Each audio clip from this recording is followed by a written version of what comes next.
For the last 3 years, the question the Who's fans were asking was, where are they?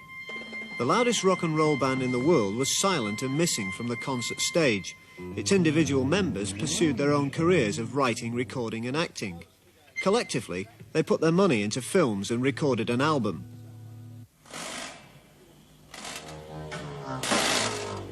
It was suggested the Who were finished, that they couldn't overcome a reluctance by Pete Townsend, their guitarist, and the man responsible for most of their music during the past 15 years, ever to play on stage again. But at the beginning of May, the band moved into London's Rainbow Theatre to begin rehearsals. The Who began to make the sounds of a comeback.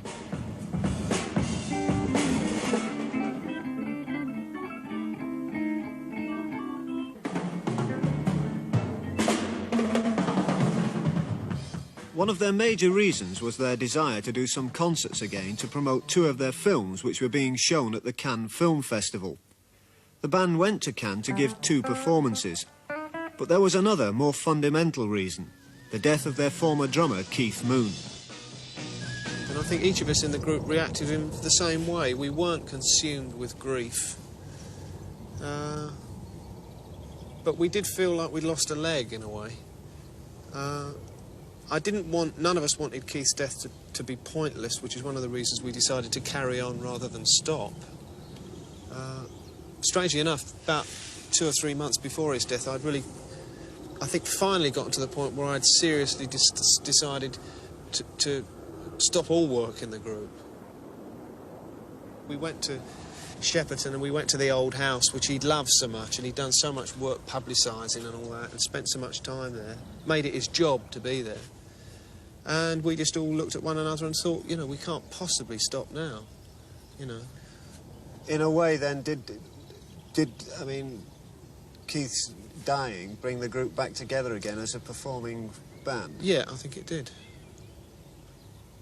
Useful bugger, wasn't he?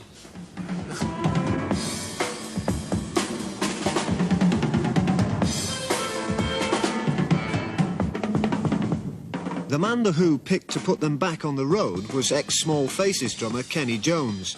Jones hasn't the wildness of Moon, but he's widely regarded as a musician, and the Who felt he would add to their sound. 1, 2, 3, 4, 5.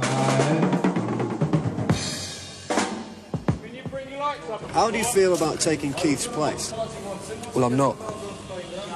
Simple as that. I mean, I'm just sort of playing with you now. I don't feel like I'm taking his place, you know, because he was a... Nobody could take Keith Moon's place. He's such a personality anyway, you know. I couldn't even compete with that, and I don't want to. I'm me, you know? Yeah. That's it. That's Keith, you see. But, you know, I miss him all the time. I mean, it's taken a lot of getting over that one. I still can't articulate very well on how I feel. I don't give a toss about so many things either now, you know. I really don't. I used to be a bit over-serious before. I really, you know, I've got a much more optimistic view about what's going on, and I don't worry about so many things. Because he was the man who literally didn't worry about a damn thing. And I think he showed us all how to live, because he had 18 lives in that short life he had, you know. Maybe I think I'm possibly a lot freer playing with Kenney than I was with Keith, because he did tie you down to what he wanted to play and the rhythms he wanted to play. When the Rainbow's box office opened, the 3,200 seats were sold within 45 minutes, and even the critics had to buy black market tickets. It cost us £15, which is 3 times the asking price, the value price. That's a standing ticket, and I've no idea what I'm going to see once I get in there. Probably just on the people's heads. Outside the Rainbow to welcome the Who back were the mods, the people who back in the 60s more than anyone identified with the group. The ones outside the Rainbow looked as if they were the children of the band's original followers. I can play the guitar now. I don't need to hit people around the head with it. I can actually do it properly. I don't know. You know, obviously, you're as young as you feel and all that. Let's just say that some days I feel young and some days I feel old. But these days, they're a lot more restrained. they're more mature, and the volume is turned down. Well, a little anyway. We're trying to play a bit quieter on the stage now. I have got very severe problem. In fact, I went to a doctor who...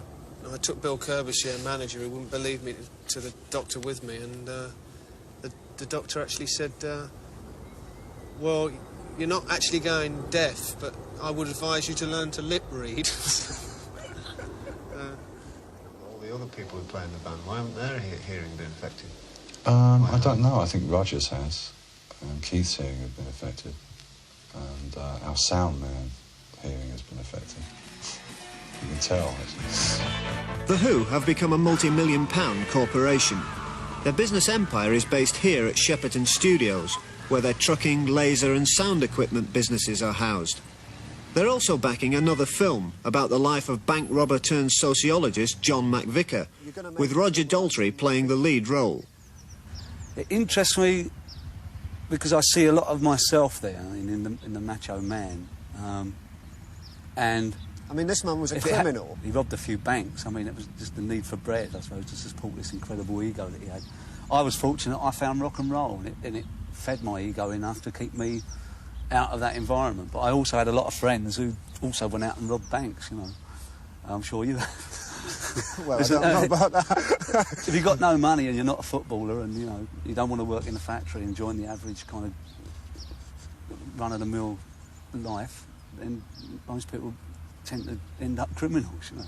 And I think it's rock and roll definitely saved me from going that way, because I'm sure... What, just the environment I was in, you know. So I do see a kind of similarity there. It's a wonderful story.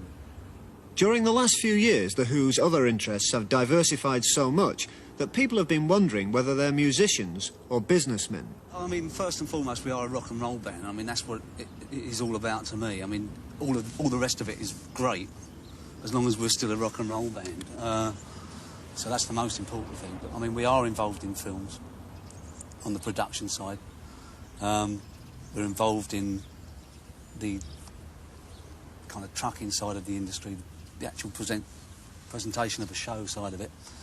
We're very heavily involved in holography, which is... Lasers. And yeah, which again will come back to film, hopefully in the future. I mean, the possibilities there are endless. light shows and... Well, I think the light show side of it is...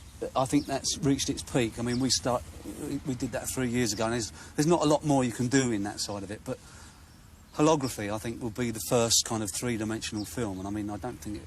I think it's in the foreseeable future, you know, and that's what we're working towards. I think it's going to be amazing. We are passionately in love with our industry, and we've put most of our money that we've earned, and we've earned a lot of money, I'm not denying that, into our industry, and we run it, and I suppose we are businessmen in that sense. How much money are you worth? I've got no idea. I mean, the band. I don't know. We're going to have to find out, because Keith Moon's share has got to be valued, so sooner or later we'll know. People walk up to you in the street and say, when are you going to do another concert, when are you doing another tour? So people don't forget you. It's pretty hard after pumping 70,000 watts into their ears. It's much more than just the four people in the band. It's the audience, it's the people that are working for you, that, you know. And you don't get that if you're just making records. You just don't get it.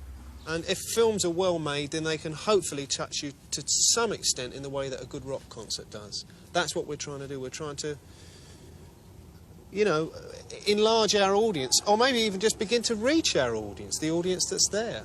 I intend to carry on playing until I lose a hand or I get crippled by arthritis. Yeah. Weeks are cheap nowadays. Roger and John would like to tour forever. They'd like to tour when they were 60. Madmen. They're madmen. Pair of them. I know them very well. I can tell you from experience, they're both bloody balmy.